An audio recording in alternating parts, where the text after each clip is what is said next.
In Luke 15, we have the Pharisees and Sadducees coming around Jesus. I'm going to start reading with the first verse of Luke 15. Now the tax collectors and sinners were drawing near to him, and the Pharisees and Sadducees grumbling, saying, "This man receives sinners and eats with them."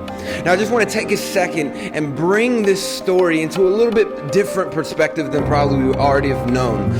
I want to take it and show that we are so much like the Pharisees and Sadducees. Here are the Pharisees and Sadducees who has lived their life, dedicated their life to knowing Scripture, has spent all the years in school to know the Word. And here's this man Jesus, a prophet known as the Son of God, as Elijah or John the Baptist. This is what he's known by. And the Pharisees are saying, why is this man going to eat with the sinners? Now, these aren't good men. These are men who have stolen money, who have been prostitutes, and have chosen this lifestyle, and Jesus chooses to be with them. Many times we think that, they're like, we're better than them, we can't eat with them. But I believe that even the Pharisees were like, why isn't Jesus eating with us? Why isn't Jesus coming and wanting to be with us? Aren't we the righteous ones? Aren't we the holy ones? God, why do you want to be with them and not with us, God? What's going on? And then Jesus responds with 3 parables. The first one is the parable of the lost sheep, and I'm going to read it really quickly. And he told them there was a man who had 100 sheep, and he lost one of them. Does he not leave the 99 in the open country and go after the lost sheep until he finds it? And when he finds it, he comes back with it on his shoulders, rejoicing. And he calls all of his friends together to say, "Rejoice with me, I have found the lost sheep."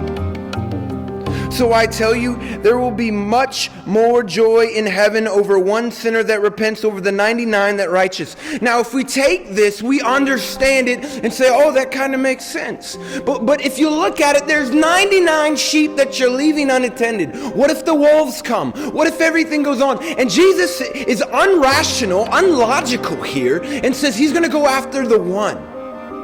See, many times we believe, let's cut our losses. Let's stay with the 99, because if we go after the one, what happens to the 99?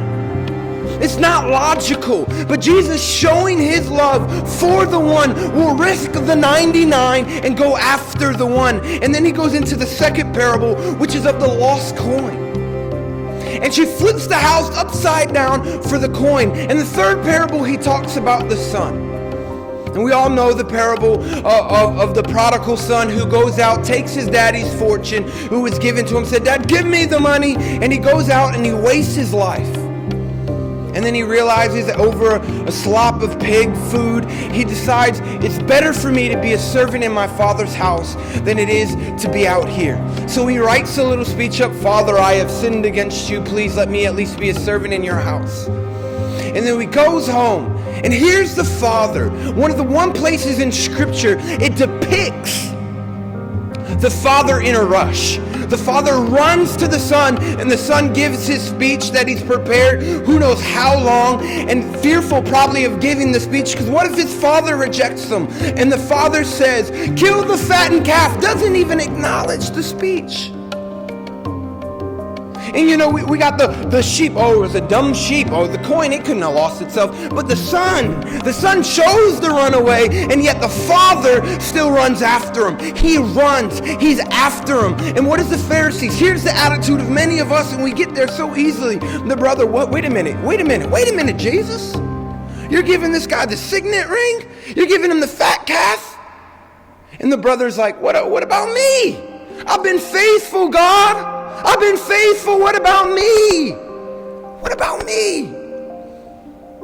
And many times we have this attitude saying, what about me?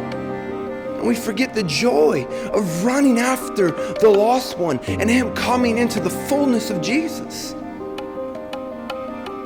And so we just got to evaluate our hearts. We got to bring it before the Lord. Lord, I want to rejoice with you. I want to weep with you. I want to be one. As you and the Father are one.